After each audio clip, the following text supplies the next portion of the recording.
ঐতিহাসিক বাংলাদেশ সেন্টারের বার্ষিক সাধারণ সভা অনুষ্ঠিত হয়েছে পূর্ব লন্ডনের ইমপ্রেশন ইভেন্টস সেন্টারে। এটা একটা ঐতিহাসিক সেন্টার, আমরা হলে মিলেমিশে এই সেন্টারটা চালাইতাম।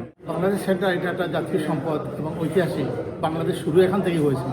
একটা নির্বাচনের মাধ্যমে সুন্দরভাবে সুশৃঙ্খলভাবে চালানো প্রয়োজন।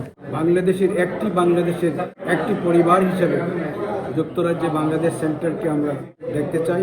আজকে বাংলাদেশ সেন্টারে এটিএমটা ভেরি সাকসেসফুল এজিএম হয়েছে। অনেকগুলা ইনিশিয়েটিভ নিয়েছি, আজকে পাস করছি।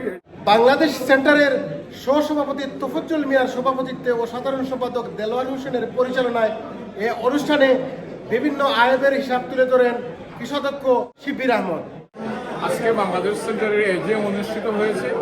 আমাদের প্রচুর মেম্বার সকলে উপস্থিত হয়েছেন, সকলের প্রতি কৃতজ্ঞতা ধন্যবাদ জানাই। আমাদের মূল লক্ষ্য হলো বাংলাদেশ সেন্টারকে আরও এগিয়ে নিয়ে যাওয়া। সেই ইয়াং জেনারেশন যারা আছে তাদেরকে আমরা কিভাবে সম্পৃক্ত করব সেই লক্ষ্যে আমরা কাজ করে যাচ্ছি। We had members coming across the country. It was a fruitful and successful meeting.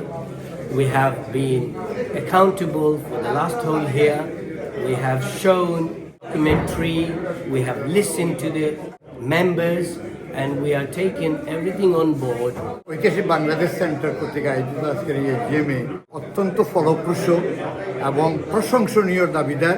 Bangladesh সেন্টারকে এগিয়ে নিতে আপনাদেরকে সবসময় আমরা পাশে পাচ্ছি, এজন্য আপনাদেরকে আবারও ধন্যবাদ। এ সাধারণ সভায় বাংলাদেশ সেন্টারের নির্বাচনকে বর্তমান কমিটি সদস্যদের মাধ্যমে আরও 1 বছর বর্ধিত করেছে এবং উন্নয়নের ব্যাপারে বিভিন্ন ইনিশিয়েটিভ নেওয়া হয় যা সদস্যদের মাধ্যমে পাশ করা হয়েছে।